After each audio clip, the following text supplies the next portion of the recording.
tunejejwe no kuba turi kuri televiziyo Patches TV, televiziyo ya Kiliziya Gatolika idufasha kwegerana n'Imana no kwitagatifuza.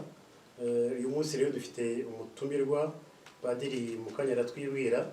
Ikiganiro tugiye kubagezaho ni ikiganiro gihuje n'inyigisho za Kiliziya, n'inyigisho za Kiliziya zirebana n'amategeko y'Imana. Turatangira tureba mu ntangiriro, turabaza Padiri amategeko y'Imana ubundi yagiyeho ate, Imana yashyizeho habaye iki, hanyuma dutangire adusobanurira amategeko y'Imana. Wenda uyu munsi turiga ku itegeko ry'Imana rya mbere. Padiri, nagira ngo mbakire muri studio, mwakoze kuza. Koze. Twishimiye kubona namwe, nagira ngo ariko mubaze mwibwire abatureba. Padiri Tuyisenge Pascal, ndi umuyobozi wa seminari ntoya y'Indera. Urivukana ko ndi umupadiri bwite wa Arkidiocese ya Kigali. Murakoze. Mu kiganiro mwaduteganirije ni ikiganiro gikomeye cyane, amategeko y'Imana. Abantu bazi amategeko y'Imana 10, bazi amategeko Yesu Kristo yavuze cyane ko ari abiri ashingiyeho n'ayandi yose.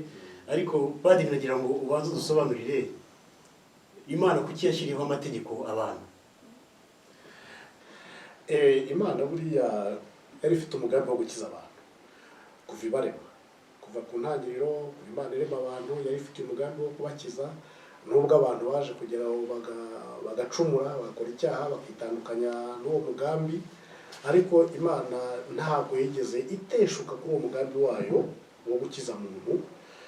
Bityo rero niyo mpamvu Imana yihitiyemo umuryango w'abantu, umuryango wa Israeli, umuryango Imana yagombaga guha umugisha, noneho n'imiryango y'isi yose ikavoma umugisha ku muryango wa Israeli. Umuryango wa Israeli rero niwo wahawe amategeko. Impamvu rero Imana yahawe amategeko nuko Imana yari imaze kugirana n'uwo muryango isezerano rishingiye ku kintu kimwe gikomeye. Ni ukuvuga Imana yavugaga ati ngiye nzababera umubyeyi namwe mumbere abana, nzababera Imana namwe mumbere umuryango.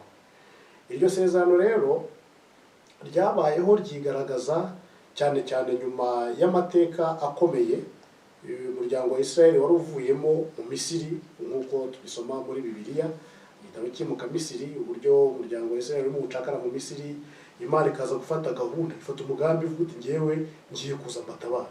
Uburyo yatoye Musa ikamutuma akajya kwa Farawo wari umwami wa Misiri, akabanza kwanga, Imana ikabakuramo ku ngufu, Farawo akabakurikirana ashaka kwica gutsemba uwo muryango, ariko Imana ikabambutsa inyanja itukura n'imbaraga zikomeye. Bamaze kugera hakurya, umuryango w'Abanyamisiri bari bakurikiye, baraza, amazi arabica arabarangiza. Umuryango wa Israeli urokoka utyo. Hanyuma igihe bari bamaze rero kwambuka inyanja itukura bakomeza urugendo rwayo, batinya Imana kubera ko yabarokoye n'ikiganza gikomeye cyane. Ariko baragenda bageze mu musozi wa Sinayi, nibwo batuje. Imana yavuganaga na Musa umunsi ku wundi, irababwira iti noneho ngaho nimujye hamwe, noneho mbaha amategeko, noneho tugirane amasezerano. Nta masezerano nk'ay'abantu bagirana bakumvikana uburyo bazabana, kuko sosiyete abantu bagirana amasezerano, tuzabana gutya binyuze mu nzira, ibi kureba n'ibi nanjye ibindeba n'ibi. Niyo mpamvu rero Imana rero yagize amasezerano n'uwo muryango. Noneho muri ayo masezerano rero yigaragariza amategeko Imana yabahaye. Imana ubundi irema umuntu, iyo irema umuntu yamuhaye mu mutima we, imubwira nkaho imuremanye itegeko. Ni rimwe rikomeye ryo kumenya icyiza ugomba gukora n'ikibi ugomba kwirinda. Ariko iryo ngiryo ntabwo bihagije, bigomba kuba byanze bikunze kugira ahantu byanditse. Ni nko mu miryango ya kera hirya no hino, cyangwa ahantu abantu bataramenya kwandika, bafite amategeko byanze bikunze bagenderaho. Ariko iyo amategeko yanditse, aha burya bifata indi ntera. Burya niyo mpamvu imiryango yose, ibihugu byose Israeli yanyuragamo bayitinyaga, nuko ari bo bonyine bari bafite itegeko ryanditse. Bita mu Gifaransa la loi positive, itegeko ryanditse. abandi bose amategeko baba bafite mu mutwe gusa. Itegeko ryanditse rero ukarizana haba ari ikibazo ukarizana ukarishyira aho ngaho, ngibi dore ibyo twemerewe dore ibyo tutemerewe ngibi. Niyo mpamvu rero Imana yabahaye amategeko kwari kugira ngo azabafashe kubahiriza amasezerano bagiranye n'Imana. Ariko padiri nagira ngo mu ntangiriro Imana iri mu muntu Adamu na Eva nayo amategeko yabahaye atandukanye ate n'ariya amategeko 10 yahaye umuryango noneho wa Israeli. Kugira ngo se buriya Adamu na Eva bari bakeneye amategeko ntayo bari bakeneye, kubera ko Imana ubwayo niyo yari itegeko ryabo. Bari aho ngaho Imana yabwiye mubeho uko mushaka.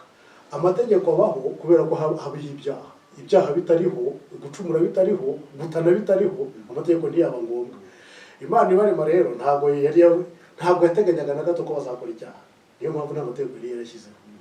Amategeko rero buriya Imana yaha umuryango wa Israeli nuko yari ibazi iz'amategeko agiye. Ni kimwe n'amategeko asanzwe. Akenshi iyo hakozwe icyaha runaka wenda kitari gisanzwe kinazwi, na sosiyete y'abantu ishyiraho amategeko agikumira kugira ngo kitazongera. Ni nko kwiga kimwe kikaba umuzi w'ikindi. Padiri, itegeko rya mbere uzakunda Imana yawe n'umutima wawe wose na roho yawe yose n'ubwenge bwawe bwose.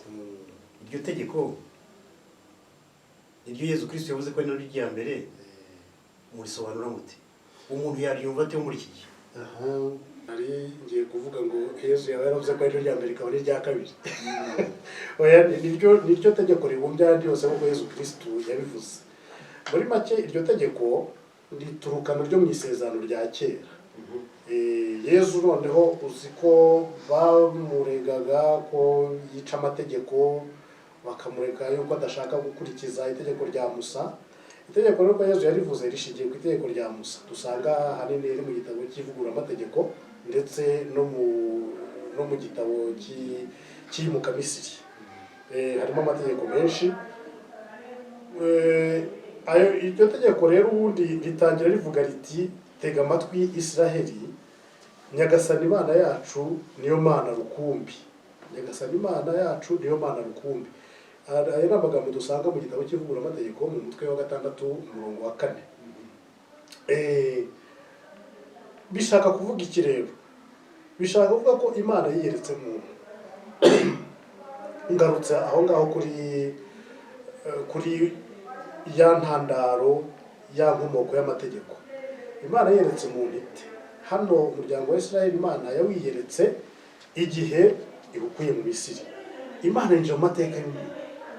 Imana byanze bikunze iragenda ikajya mu mateka y'umuntu, cyane cyane iyo imugobotora mu bihe bikomeye. Nk'uko yavuze igasa n'ibwira Musa iti ndabona amagorwa y'umuryango wanjye muri Israeli, none njyewe ubwanjye ndamanutse nje kuwubohora.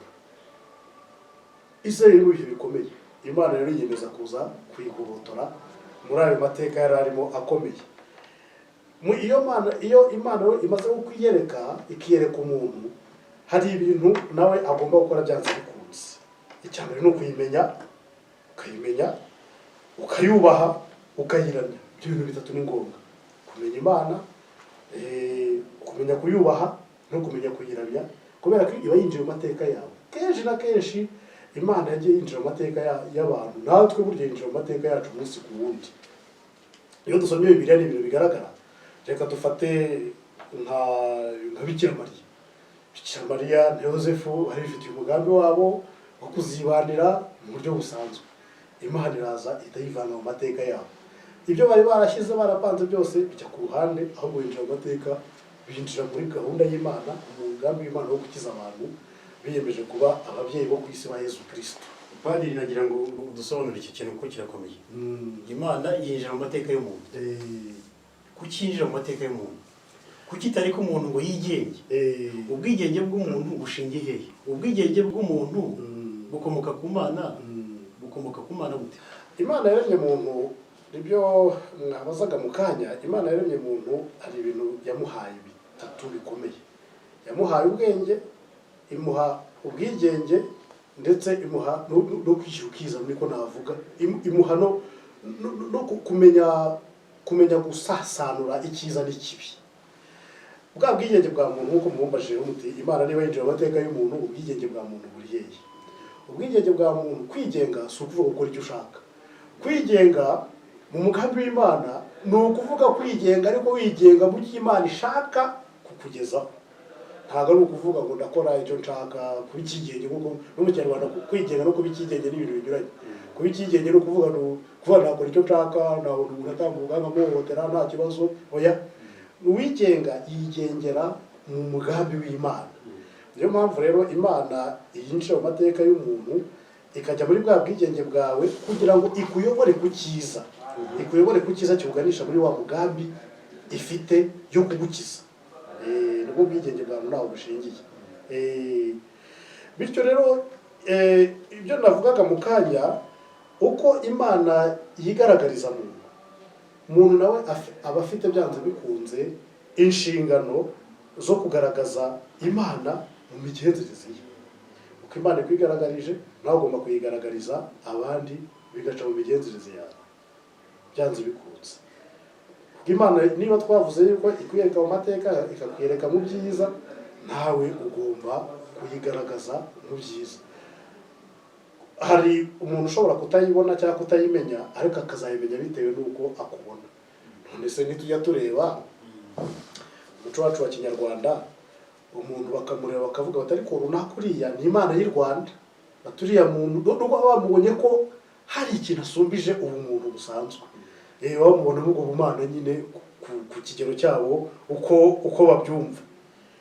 Itegeko rya mbere rero nk'uko twarivuze, rireba cyane cyane cyangwa rishingiye ku migenzo nyobokamana itatu ya gikirisitu, ariyo ukwemera, ukwizera n'urukundo. Ibyo bintu ku mukristo wese wemera azi yuko ari ibintu bimuhuza n'Imana byanze bikunze. Ukwemera, ukwizera n'urukundo. Ukwemera rero ari igihe umuntu avuga ati ndemera, amaze wemera iki, ugasanga ntacyo gusobanuriye. Nsobanura ukwemera kwawe, ugasanga ntacyo gusobanuriye. Kandi burya Petero, mutagatifu Petero mwibaruwa yaravuga ati tugomba kugira impamvu yo dushobora gusobanurira abantu ukwemera n'amizero yacu. Ni ukuvuga yuko ntabwo umuntu apfa gufata kuvuga ngo ndemera gusa birahagije, ugomba no kumenya gusobanura. Ugomba kumenya gusobanura uko kwemera kwawe. Ukwemera rero tuvuze icyo ari cyo ni imibereho ndetse ikaba n'imigirire y'umuntu, imibereho n'imigirire y'umuntu n'imyitwarire ye ndetse ishingiye ku kwemera, nk'uko mutagatifu Yakobo avuga ati ukwemera kutagira ibikorwa kuba kwarapfuye. Ukwemera uragufite, wahuye n'Imana, wahuye n'Imana urayakira, uyishyira mu buzima bwawe, ariko se nk'uko twabivuga mu kanya, imigirire yawe niyo igaragaza yuko wahuye n'Imana koko. Burya imigirire y'umuntu wemera niyo utemera ntabwo ari kimwe. Umuntu wemera ibyo akora byose abikora kubera urukundo afitiye Imana, abikora kubera Imana. Padiri, urashaka kuvuga ibikorwa utangiye kuvuga by'ukwemera, urashaka kuvuga ibikorwa by'ubukirisitu. Hanyuma se umuntu utari umukirisitu, abakurambere bacu cyangwa se abandi bantu batemera ubukirisitu, byo ukwemera kwabo guhurira he n'ukwemera Imana? Buriya rero Kristo uko Kiliziya twigisha kandi nibyo uko yabishuriwe n'Imana, ari uwabayeho kera, ari uriho ubu ngubu, n'uzabaho nyuma. Yemera Kristo atamwemera, Kristo yaramupfiriye. Kristo yaramupfiriye kugira ngo amukize. Niyo mpamvu rero gukira, kugera ku mukiro w'Imana bitareba ngo idini runaka, inkomoko runaka, ubwoko runaka, ubwo twese Kristo yaradupfiriye. Niyo mpamvu rero na wa wundi, imigirire ya wa wundi w'abakurambere bacu, imigirire ya wa muntu utemera Kristo kuri ubu ngubu, byanze bikunze ishingiye ku kintu Imana yamukizemo cyo gukora ibyiza no kwamagana ikibi. Padiri, urashaka kutubwira ko umuntu utemera ko Yezu Kristo yamupfiriye cyangwa utemera Yezu Kristo ari icyaha? Kutemera Yezu Kristo aho byaba icyaha nuko wamubwirwa, ukamumenya, ukaba umuzi, ariko ukamwirengagiza. Aho ngaho byanze bikunze biba icyaha. Ariko umuntu utaramumenye agakora neza, nta cyaha afite. Nta cyaha afite uwo nguwo, bya bikorwa byiza bye yakoze byanze bikunze Imana irabireba. Iyo tusomye mu bitabo bya Konsili ya Vatikani ya kabiri, mu gitabo cyitwa Gaudium et Spes, ibyishimo n'amizero, mu mutwe wa 22 mu gika cya 5 bavuga yuko kubera ko Kristo yapfiriye abantu bose kandi yuko umugambi w'Imana ku muntu ari uko azabana nayo ubuzima buhoraho, byanze bikunze hari uburyo Imana ifite izarokora abantu. Sinshaka kuvuga bose kuko ntabwo igitabo kivuga bose, ntabwo kivuga bose, ariko ni ukuvuga yuko nabo bandi batemeye Kristo, nabo bandi batemera Imana, hari ibikorwa byiza bakora bishobora kuba byabarokora. Nkuko n'umukristo ashobora kuba yitwa umukristo yarabatijwe, ariko hari ibikorwa akora bitazatuma arokoka ajya mu ijuru. Padiri, uratubwira ko kwemera abantu bose bagomba kwemera Yezu Kristo, kandi kutamwemera umuzi waramwigishijwe ukavuga ko ari icyaha, ariko hari n'abavuga ko Yezu Kristo ari Imana yazanywe n'abazungu. Mubisubiza biki? Yesu Kristo ntabwo ari Imana yazanywe n'abazungu. Yesu Kristo yabayeho ubwe mu gihe cye mu muryango w'iwabo muri Israeli aho yavukiye, ndetse navuga n'abavandimwe be na bene wabo b'Abayahudi b'Abayisiraheli ntibamwakira. Ariyo mpamvu muri Pasika nibyo duhimbaza, ukuntu bamufashe bakamucira urubanza bakamwica kubera ko banze kwemera ibyo yabigishije. Ariko bigeze aho arazuka kuko yari umugambi w'Imana nyine. Amaze kuzuka rero yiyeretse abantu ahereye kuri babigishwa be, yari yarigishije 12 ariko ubwo wari wabaye ngombwa kuko Yuda yari yavuyemo, arabiyereka. Igihe biyeretse batangiye kwigisha, nyuma baza kugenda batotezwa. Ubwo gutotezwa kwabo rero kwatumye bagenda hirya no hino baratata, aho bageza bakigisha. Niyo mpamvu rero twebwe akenshi izo mvugo njya nzumva bavuga ngo yazanywe n'abazungu, akenshi iyo tuvuga abazungu bari ab'i Burayi no muri Amerika, tuvuge wenda baje kwigisha iwacu ni Abanyaburayi. Ariko si Abanyaburayi, Yezu yari Umunyaburayi. Yezu ntabwo ari Umunyaburayi, Yezu ntabwo yabaye i Burayi. Yezu yabaye iwabo muri Israeli. Ntabwo yigije ahantu hanini cyane, ariko abo yigishije, abo babashije kumwumva bakamwemera, nibo bagiye bigisha nabo bazungu b'i Burayi. Bamaze kubigisha ko bari bahungiye, ba Petero buriya bahungiye i Roma, kuko Roma yari umurwa mukuru w'igihugu cy'Abaromani, aricyo cyakolonizaga Israeli. Igihe habayeho imidugararo, intambara, bamaze gusenya ingoro muri Israeli mu mwaka wa 70 wa Yezu Kristo, nibwo abantu bose bahunze. Ubwo rero abenshi bahungiye nuko abantu bavanye ya nkuru nziza bayikura muri Israeli barayizana igera i Burayi. Abanyaburayi barayakira.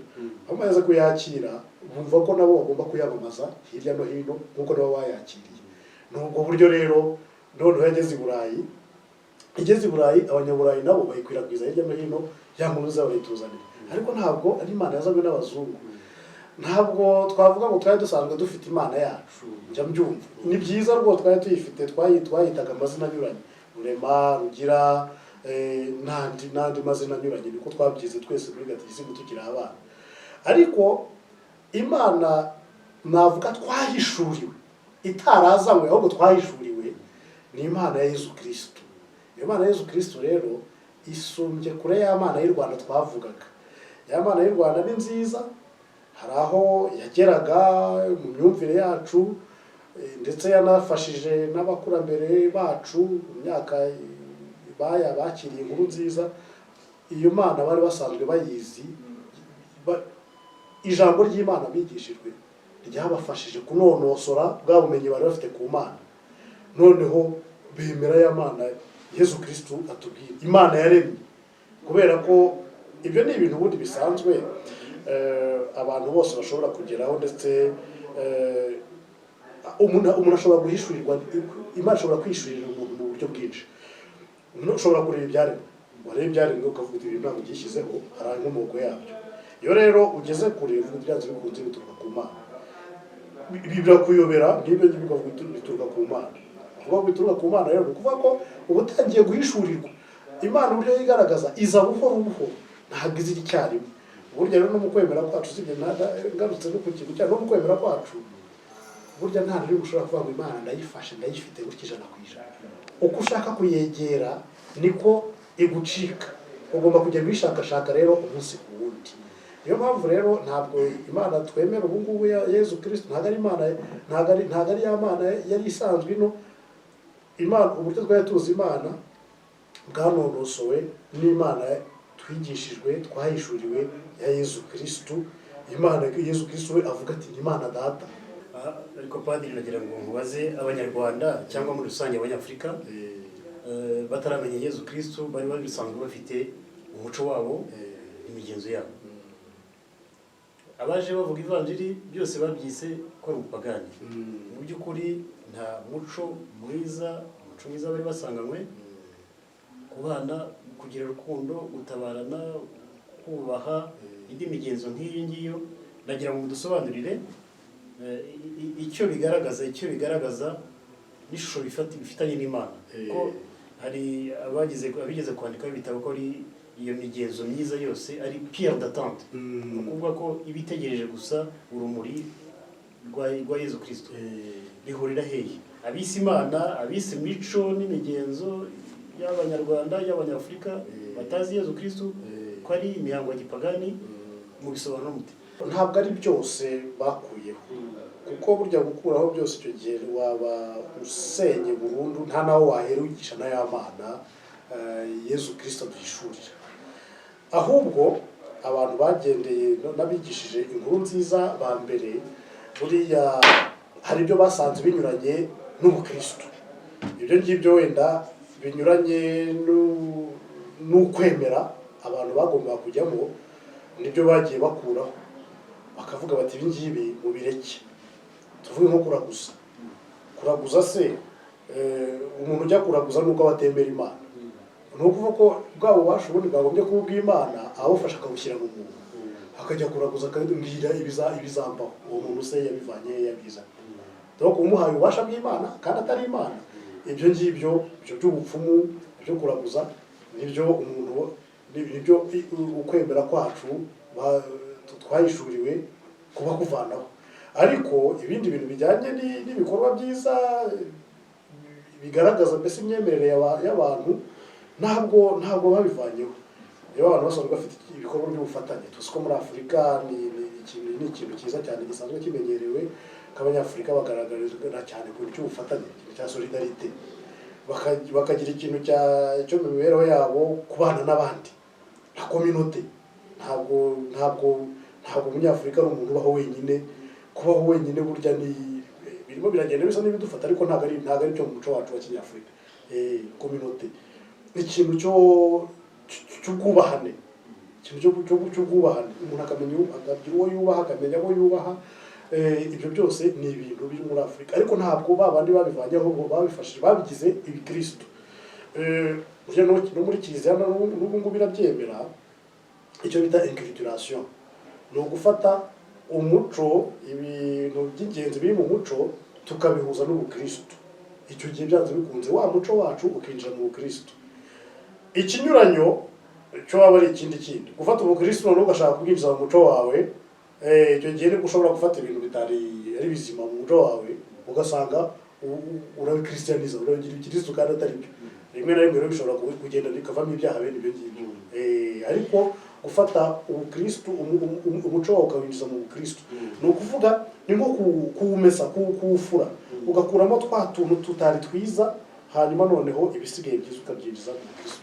Padiri nagira ngo mubaze tukiri aho ngaho, kuraguza, guterekera, kubandwa byakorwaga mu mico y'Abasoko. Kiliziya Gatolika muri Katekisimu yanyu muvuga ko ari icyaha gitangirira he kigarukira he? Muri Katekisimu yacu ngira ngo abayize wenda n'abatureba cyangwa se n'abatarayize n'abatayize n'abatazi Imana batureba, nagaruka rwose ku bumenyi bwa mbere bujyana n'icyaha. Muri Katekisimu baratubwira bati umuntu akora icyaha ryari? Umuntu akora icyaha igihe yitandukanyije n'Imana, ayisuzugura abizi kandi abishaka.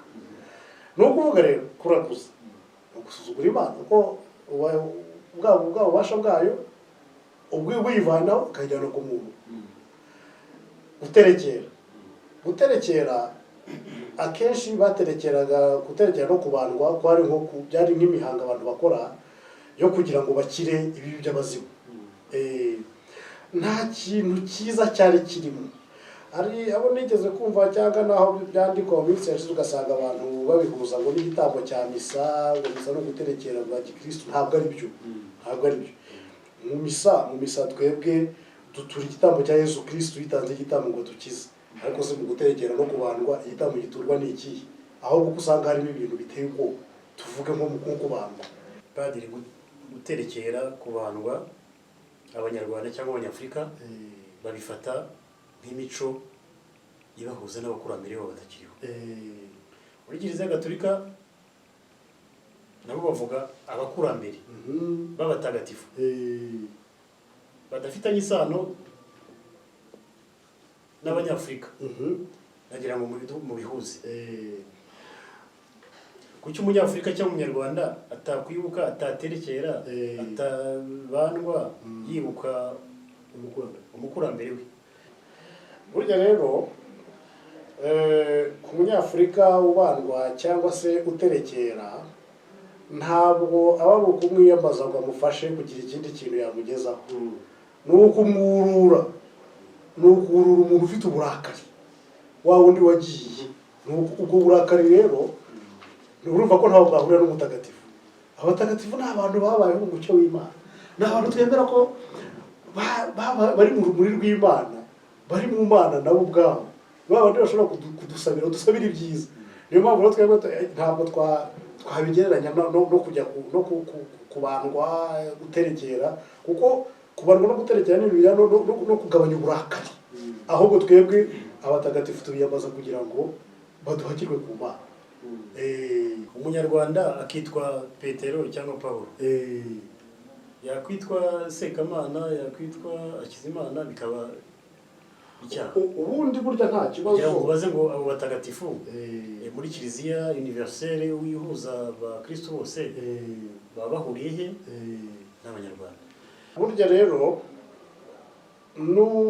ushobora no kwitwa izina byanze bikunze ritari iry'uwo muntu, ariko umuco mwiza n'umugenzo mwiza wo muri Kiliziya ukubwiriza byanze bikunze kwiyambaza wa muntu. Kubera iki?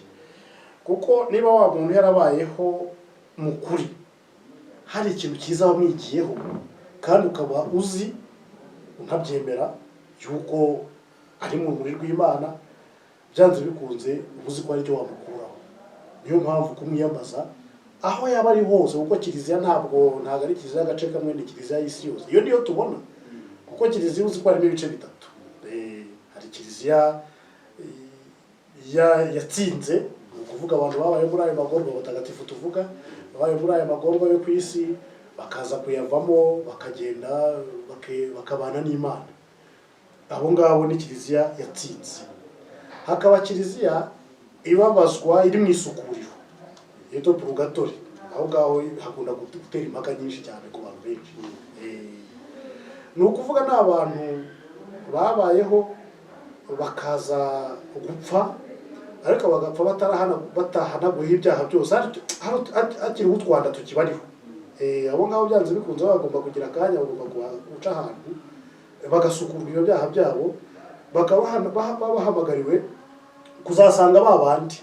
Kuko umuntu wageze muri Purgatori mu isukuriro, uwo ngo ntabwo ashobora kujya ahandi, ntashobora kujya mu muriro. Byanze bikunze nta nubwo ahera muri Purgatori, aba ashobora gutindamo, ariko akazagenda asanga Imana, ajya muri ya Kiliziya yatsinze.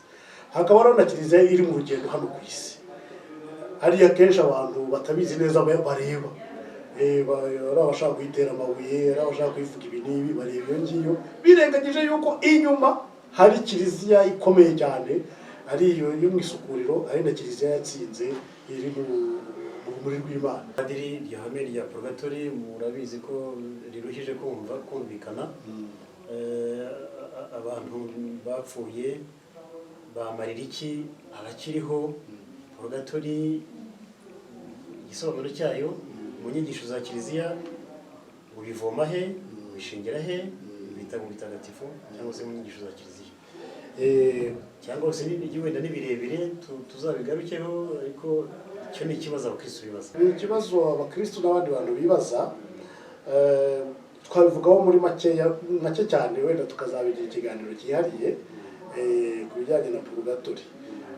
Purgatori, umuntu uri mu purgatori ntabwo afite ubushobozi bwo kuba yasabira abantu bari ku isi, ahubwo abari ku isi baramusabira. Baramusabira. Aho abashobora kudusabira ni ba bandi bari mu ruguri rw'Imana, aho twita abatagatifu, izo ntore z'Imana zishobora kudusabira ku Mana, kandi ibyo zidusabiye bigashoboka. Nari ngiye no kuvuga yuko no kugira ngo, kuko kiliziya niyo ikora imenya abo batagatifu, kugira ngo bitwe ko ari abatagatifu, bandikwe ku rutonde rw'abatagatifu, bimwe mu byo bagomba gukora ni ugukora, tuvuge nk'igitangaza. Tuvuge nka Papa Yohani Paul wa kabiri, niwe tuvuga ko abantu benshi baramuzi, yageze mu Rwanda.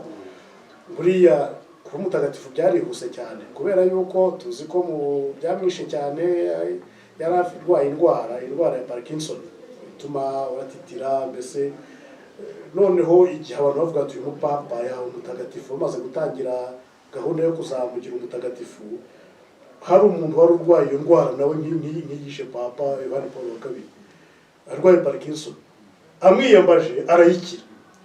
Abaganga bahita bagaragaza ko ya ndwara yakize burundu. Noneho bahita bavuga ko igitangaza cyabaye. Nuko no ku bandi bigenda. Padiri, izo nyigisho tuzazigarukaho. Nagira ngo nibutse abatureba ko turi kuri Pacis TV, televiziyo ya Kiliziya Gatolika.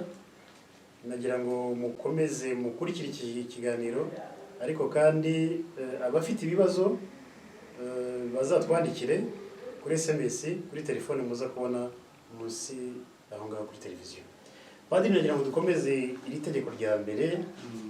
Watangiye utubwira ko rishingiye ku kwemera, wari utangiye wanavuze yuko rishingiye ku kwizera.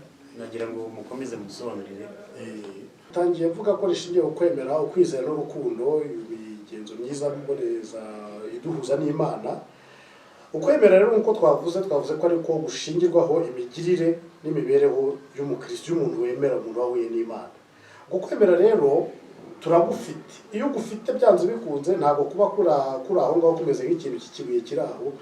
Buriya ukwemera gushobora gukura, kugabanuka, cyangwa ukanashira burundu.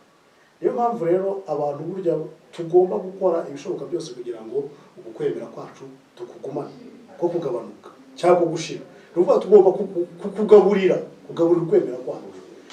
Nk'uko umuntu agaburira umubiri we gukure, byanze bikunze ukwemera kugaburira ute rero? Ibintu byose biduhuza n'Imana, tugira ngo biduhuza n'Imana, ijambo ry'Imana, gusoma ijambo ry'Imana, guhabwa amasakaramentu, ibikorwa byiza, ibikorwa by'urukundo, biriya byose ni ibintu bidufasha kugaburira ukwemera kwacu. N'imigenzo nyobokamana, mu misa, n'ibindi ngibyo. Ibyo byose bidufasha gukomeza ukwemera kwacu kugira ngo tutagutakaza. Ariko buri kwemera gushobora gutakara turebye nabi. Hari ibintu bimwe na bimwe bishobora gutuma ukwemera k'umuntu gutakara. Navuga wenda nko gushidikanya. Gushidikanya hari ukubiri. Hari ibyo umuntu ashobora gushidikanya ku bushake. Ibyo bishaka kuvuga ko ni ugushidikanya cyangwa se kutemera ukuri Imana yahishuriye umuntu, yahishuriye abantu.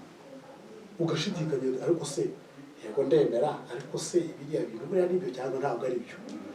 Ugashidikanya ku bushake, ndetse hakaba n'ubwo usa naho uha ingufu bya kindi kigaragaza ko ibyo Imana yahishuriye abantu atari byo. Tuvuge nk'ukuntu nk'ijambo ry'Imana, kubera inyandiko nyinshi n'ibintu by'inyigisho nyinshi zigenda zijya hirya no hino, hari uza akavuga ati ariko buriya baratubeshya, buriya amavanjiri ntabwo ari ane gusa, ati hari n'andi menshi cyane. Umuntu agashidikanya. Kandi Kiliziya yaraduhaye amavanjiri ane. Si ukuvuga ko hari izindi nyandiko zenda gusa nayo bitari apokrife, ariko ugasanga umuntu aravuga ati ngewe byanze biko ntabwo nzemera izi ngizi ya Matayo, Mariko, Luka na Yohani, ngewe nzemera n'iya Tomasi, nzemera n'iya Yohani, nzemera n'iya Andereya, ibintu nk'ibyo ngibyo. Kuno gushidikanya rero bigabanya kwemera. Iyo bitangiye kugabanya kwemera rero aba ari ibintu bibi cyane. Gushidikanya n'icyaha. Gushidikanya biganisha ku cyaha. Gushidikanya biganisha ku cyaha. Kuko gushidikanya kundi kutari uko gushidikanya ku bushake, hari uburyo bwo gushidikanya ni ukuvuga kudafata umwanzuro uhamye mu kwemera, ukabureretse aho ngaho, ndetse ukanagira n'intege nkeya mu gushakashaka kumenya kwa kwemera kwawe, ukagira intege nke mu gushaka gusobanukirwa na bya bindi. Ibyo wumvise ukavuga ati baratubeshye none ubwo birahagije. Ese umutima nabo bakobwa ese buriya ntiwagenda ukabaza padiri, ntiwabaza ibyo umukristo usobanukiwe kurusha buriya nabo batubeshye. Icyo gihe ukagarukira aho ngaho, hari ugana ku cyaha rero aho ngaho. Icyo gihe rero iyo utabasha gufata umwanzuro aho ngaho, uzakuraho kwa gushidikanya kwawe, uragenda kwa kwemera kwawe ukagenda gushira, hakaza umwijima ugenda utwikira kwa kwemera kwawe, ugasanga umuntu ageze mu icuraburindi bikabaye icyaha. Ariko padiri mukiri aho, nagira ngo mu mateka y'umuntu ni ibintu byumvikana gushidikanya, ndetse ubutumwa uko twabuzaniwe n'abazungu n'abakoloni bakatwigisha ivanjiri, hajya hazamo ikibazo cyo kureba, cyo gucira urubanza abazanye ubutumwa bakabyitiranya n'ubutumwa bwabyo. Aho ngaho umuntu ashidikanyije ashingiye ku ngero mbi z'abakristu cyangwa abazanye ivanjiri n'abayigisha, icyaha bakoze ni kihe? Icyaha bakoze ni uko aba yanze inkuru nziza, ubutumwa yahishuriye, kubivuga mu Gifaransa akabikonfonda n'umuntu, kandi n'Imana ubwayo tuvuge akabwitiranya n'umuntu wabuzanye, kandi n'Imana ubwayo siko ibigenza. Reka dufate nko ku cyaha, tuvuga ko Imana yanga icyaha itanga umunyacyaha. Ntabwo Imana rero ifata umunyacyaha ngo imubone ngo cya cyaha igihe ari cyo cyose. Burya ni naho kubabarira bituruka. Kubabarira burya bishaka kuvuga no gutandukanya uwakoze icyaha n'icyaha yakoze. Iyo utamutandukanyije ukimubona igihe cyose. Runaka yaribye, aho muhuriye hose runaka n'umujura, kandi uvuga uti narakubabariye ariko ugasanga cyangwa n'umujura. Aho ngaho niho burya haba ikintu gikomeye cyane cyo kumenya gutanga imbabazi. N'urugero natangaga ni ukuvuga rero ivanjiriza nayo yazanywe n'abantu bafite intege nkeya. Yewe usibye n'abazanye n'ivanjiri bayituzanira inaha muri context wenda y'amateka, harimo n'ubukoloni hafi aho ngaho, ariko bagerageje kwitandukanya cyane n'ikintu cyabangamira yavanjiri. Ariko rimwe na rimwe akamuntu nikabure, nta muntu ubaho 100% ari intungane. Ubutungane turabuharanira umunsi ku wundi. Ushobora kugenda ageze ku butungane runaka, ubutungane buraharanirwa umunsi ku wundi. Turacyari kuri Patches TV, televiziyo ya Kiliziya Gatolika idufasha kwegerana n'Imana ndetse no kwitagatifuza. Turi kumwe na Padiri Pascal, directeur wa Seminari y'Indera. Twatangiriye ku kiganiro gikomeye cyane kirebana n'amategeko y'Imana. Twize itegeko rya mbere twaritinzeho, turacyarigarukaho. Itegeko rikomeye cyane, twari twize ibyerekeye ukwemera, twari tukiri kukwemera. Nagira ngo mbaze Padiri, ibyaha umuntu yakwicuza tukiri hariya, nagira ngo tubwire uko bingana. Ni byinshi. Nahera kuri icyo twahoze tuvuga mu kanya cyo gushidikanya. Icyambere gushidikanya ni ikintu gikomeye cyane. Gushidikanya imbere y'Imana ni ikintu gikomeye cyane. Ntabwo ubiyemera. Burya icyo wemera ntabwo gishidikanya. Tuvuge iyo uriho ntabwo ushobora ngo gushidikanya niba naravutse cyangwa niba ntaravutse. Iyo ushidikanyije rero uri mu makosa, wakumva ushidikanyije yavuga ati ariko uyu muntu ubwenge bugomba gutangiye kuyoba. Niyo mpamvu no gushidikanya aba ari gushidikanya kubaho kw'Imana, aba ari icyaha ubwacyo, icyaha gikomeye cyane. Gushidikanya bijyana ku kuba wakwiyahura. nabyo birashoboka ariko byongera kwiyahura hari ibindi bintu bijyana nabyo. Gushidikanya ikibazo cy'uburyo kijyanye no gushidikanya nuko iyo ushidikanya ku Mana, ugashidikanya ku bubasha bw'Imana, ugashidikanya ku bubyeyi, ku buvunyi bw'Imana, ku mpuhwe z'Imana, hari ikindi kintu bisimbuza. Icyo isimbuza ni iki? Ni muntu. Ni ubwoko muntu cyangwa n'ibindi bintu ukaba ari byo uyisimbuza, ibyo ngibyo Imana bizira kubi. Bizira kubi. Hakabona ikindi, hari ikintu cyo kuba umwemera gato. Ubwemera gato ni ikintu nacyo gishobora kuba icyaha cyane gikomeye kandi kigafata umuntu wemeraga. Ubundi rega ukwemera uremera cyangwa ntiwemera. Niyo mpamvu ibyo gushidikanya bitagomba kuza, ibyo kwemera gato bitagomba kuza. Kwemera gato rero byo bishaka kuvuga iki?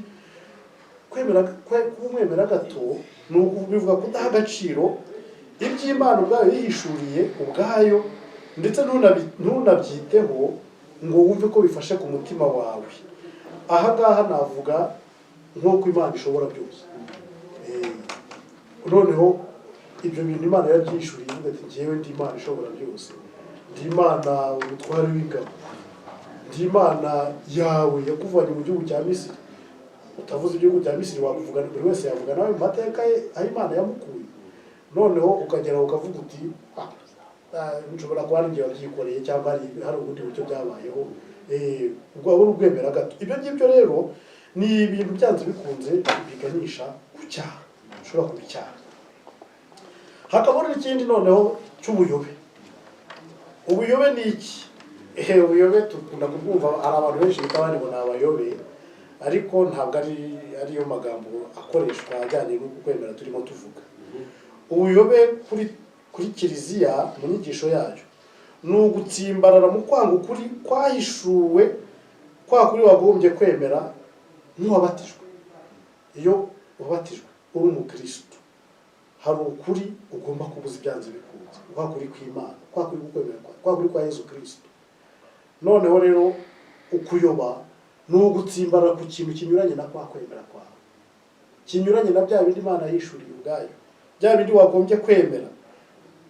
Icyo gihe rero iyo utangiye gutsimbarara kuri kwa kuri Imana yaduhaye, ugatsimbara ku kinyuranye nako, wabayobye, wataye inzira. Padiri, nagira ngo nkubaze, tuvuge ko umukristo nawe ashobora kugwa mu cyaha cy'ubwemera gato no gushidikanya. Ni ibihe umuntu yashingiraho? Dufate urugero, umuntu ntabwo yemera ko Yezu Kristo ari muzima mu isakaramentu ry'Ukarisitiya. Kiraba icyaha? Icyaha gikomeye cyane. Kuko Yezu Kristo niwe wabyihishuriye, nk'uko twahoze tubivuga. Yarabihishuye, arabitubwira. Yewe si n'ikintu tugomba no gutindaho na gatoya. Waravuga ati mbere yo kudupfira, aravuga ati afata umugati arawumanyura, ababigishwa bavuga ati uyu ni umubiri wanjye ugiye kubatangirwa. Ni ifunguro yaduhaye, ni ifunguro y'umuryango, ni ifunguro rya roho. Kuko ubuzima bwa Gikristo ni urugendo. Mu rugendo nk'urwo ari rwose, kubera ko umuntu akenera impamba, mu rugendo rwa Gikristo umuntu akeneye impamba. Impamba dufite rero, dufite umubiri n'amaraso ya Yezu Kristo. Yezu Kristo ari kumwe natwe. Ari amagambo yivugiye muri Bibiliya, dusanga muri Bibiliya avuga ati nanjye kandi kumwe namwe kuzageza ku mpera y'isi. Nko gushidikanya icyo kintu cyangwa kutacyemera kiba kibaye icyaha. Padiri, iyo umuntu ashidikanyije kubera imyumvire, kubera kutabyumva se, kubera ubwenge bwe ntiyabisobanukiwe se, akaba aho ngaho atemera ko Yezu Kristo ari muzima mu isakaramentu y'Ukarisitiya, akaba atemera ko abantu bazazuka, kandi ajya mu misa, akemera ko Bikira Mariya atajyanywe mu ijuru, akemera ingingo nyinshi zo kwemera kwa Kiliziya Gatolika, ariko ari umukristo ajya mu misa. Iki cyaha yakihana ate, yakicuza ate, yakora urugendo ate kugira ngo ave muri icyo cyaha? Niho twari turi, abari mu buyobe. Abari mu buyobe ko aba yayobye, nk'uko ufata wari uri mu cyerekezo cyiza kizima, hanyuma wenda ukaza kugera ahantu ugeze mu mayira abiri ukavuga uti reka mfate icyerekezo kindi. Noneho ugakurikira indi nzira, ukagenda ugahura n'abantu ntuze kubaza atari ko iyi nzira ndimo kugenda irangeza aha n'aha. Kandi wagombye kubaza uti isi iyi nzira nkurikiye irangeza aha n'aha. Umuntu akubwira ati wayobye, garuka inyuma ugende uce hariya. Naho ngaho rero umukristu washidikanyije, umukristu wabona ugiye kuva mu nzira y'ubuyobe agomba kwegera abandi. Nicyo kiliziya ibereyeho. Kiliziya ni umuryango w'abemera, ni umuryango twese duteranamo inkunga. Niyo mpamvu rero umuntu adashobora kuvuga ati byose njyewe ndabirangiza ku giti cyanjye, aho utishoboye abandi barahari. Byanze bikunze rero wakicuza gute, waca mu zihe nzira? Egera abakristu. Ntabwo abakristu twese tunganya imyumvire, ntabwo abakristu twese tunganya ukwemera, mugarukeho ntitunganya ubusabanyiramana, uko dusabana ku Mana, buri wese afite urwego rwe kandi tuba tuziranye. Hari uzi ko uriya asabanira Imana kundusha, uriya azi iby'Imana kundusha. Ushobora kugenda ukegera padiri, ushobora kugenda ukegera undi mukristu usobanukiwe akagufasha. Ntabwo ari ibintu bisaba kuba umuntu yarize za teolojiya nyinshi. Burya ukwemera kurasobanurwa nk'uko twabivugaga, ariko ntabwo ari ibintu bijya muri za teolojiya nyine iza gusobanura ibyo uko kwemera ikawushyira mu magambo. Hari ukwemera ubwako umukristu uwo ari we wese wemera wamaze kwegera Imana, kumva Imana ari kumwe nayo, uwo ngo byanze bikunze yafasha bagenzi be akabakura mu buyobe. Ubuyobe rero burya ikibazo noneho aho buba buganisha kwitandukanya n'Imana. Uko iyo umuntu ayobye ntabwo atangira ashidikanya, agahakana, akayoba, ubwo biba byarangiye bagiye kwitandukanya n'Imana. Kwitandukanya n'Imana nicyo cyaha kibi gishoboka, kubera ko kimunga ubuzima, dore umuntu kiba cyamwatsa ubuzima. Ubwo buzima nshaka kuvuga ni ubuzima ari ubwo ku isi. Yego wenda ntabwo aba yapfuye, uvuga ngo yapfuye abantu bamushyize mu mva, ariko bwa buzima bwe budafatiye ku Mana ntabwo aba ari bwo umuntu tuvuga ngo umuntu yapfuye ahagaze. Burya umuntu utemera Imana, nkanjye nk'umuntu wemera sinatinya kubivuga, umuntu utemera Imana burya yarapfuye ahagaze. Ariko padiri, muravuga umuntu utemera Imana kandi umuntu ari umukristu, umuntu yemera ari umukristu ajya mu misa avuga amasengesho, ariko ku ruhande araraguza, araterekera, ariba, asambana, nta buhamya bwiza afite, kandi arakomeza ajya mu gusenga. Mwamufasha mute? Yakwigarura ate? Yakeburwa n'iki? Buriya gerageza gutandukanya ibintu bibiri cyangwa abantu babiri. Hari uwabatijwe hakaba n'umukristu. Uwabatijwe n'uwahawe batisimu, rwose imihango ijyanye n'imihango ikaba myiza ikamukorerwaho, ariko noneho hakaba n'umukristu. Umukristu nawe wabatijwe noneho agakora kandi akabaho mu buryo bujyanye n'ayabatisimu ye. Batisimu, mu gihe cya batisimu duhabwa imbaraga zituma twanga icyaha, gukurikira Yezu Kristu no kumwamamaza. Ayo ni amagambo rwose akomeye avuga igihe cya batisimu. Ukwemera kwacu twese, ukwemera kwacu tubatirizwa. None wa muntu ugenda agatsimbarara mu byaha kandi yitwa umukristu, ntabwo tugomba kumucira urubanza, kubera ko byanze bikuza bafite igaruriro rituruka hehe? Kuri bwa bukristu, kuri abatisimu. Ntabwo aba ameze nk'umuntu utarabatijwe akora n'ibyaha atarabatijwe, uwo nguwo ntabwo twanamutinda. Kumufasha rero nta kindi, ni ukongera kumugarura mu nzira.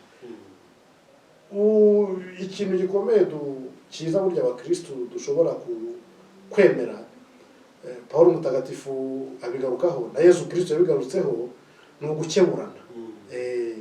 Gukeburana akavuga ati, Yezu Kristu avuga ati, niba umuntu umwe niba umuntu abananiye, hagira umuntu ugenda amwegera.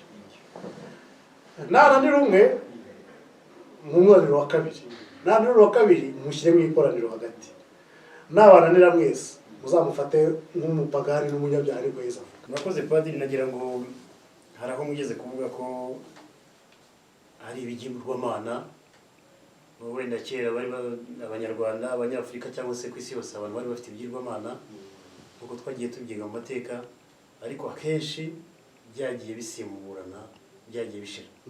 Uyu munsi icyo mwita ikigirwamana ni iki? Icyo mwita utugirwamana ni iki? Murakoze cyane rero.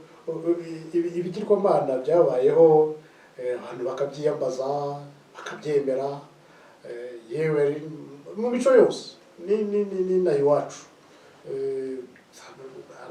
Hari tuzi ba Ryangombe, za Nyabingi, ibintu nk'ibyo ngibyo. Dushobora kuba tuvuga tuti twebwe ibigirwamana twamaze kubitera umugongo, ntaho tugihurira nabyo, kubera ngo ntitukiraguza, ntitugira ibyo byose twarabicitseho. Ariko ibigirwamana birahari byinshi cyane. buri muntu wese udashobora kwiremera ikigirwamana cye. Ikigirwamana ni cya kindi usimbuza Imana. Murabona muri iki gihe tuvuga tuti abantu ntibakimenya gusenga, kandi gusenga ni ngombwa, tuzabigarukaho. Gusenga ni ngombwa ko aribyo biduhuza n'Imana. Nugasanga se ni umwanya wabuze wo gusenga, ni ukutamenya amasengesho, habuze iki? Habuze kuba guhura n'Imana kubera ko hari ibigirwamana twasimbuje ya Mana. Tuvuge iwacu Mungu. Hari ibintu njya nita za tabernakuro zateye. Undi tuzi ko muri tabernakuro mu kiliziya niho Yesu Kristo ari tumusanga byanze bikunze. Ariko hari ibyo twasimbuje tabernakuro twihaye twazigize nka za tabernakuro za firigo.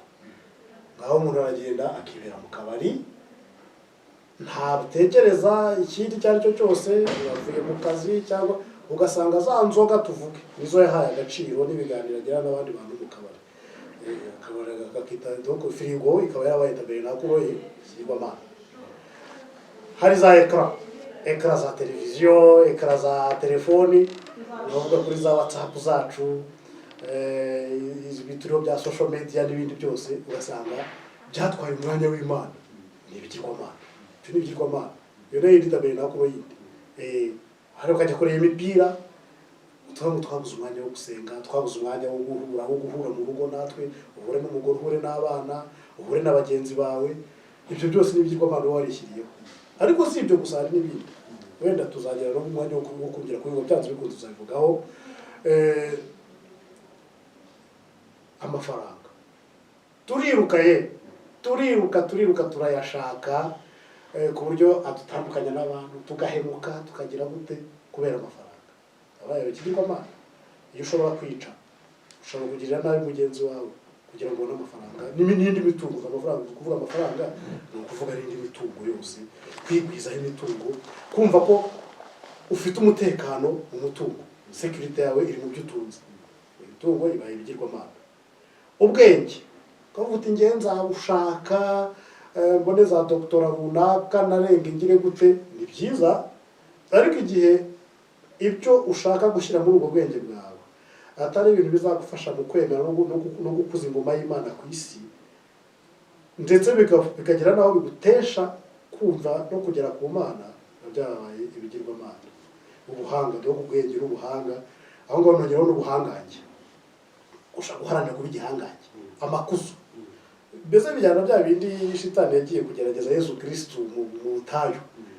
Ngaho simbuka, ngaho fata ibuye, igeragezo cy'inda. Inda ni nko kwibwizaho ibintu nyine ukumva yuko aribyo ariho umutekano wawe uri. Nubwo buhangange burimo, ukavuga uti ngiye nzaharanira kuba igihangange, wenda mparanire abantu bajye bambona bandamye, bampa amakuzo, bagira gute.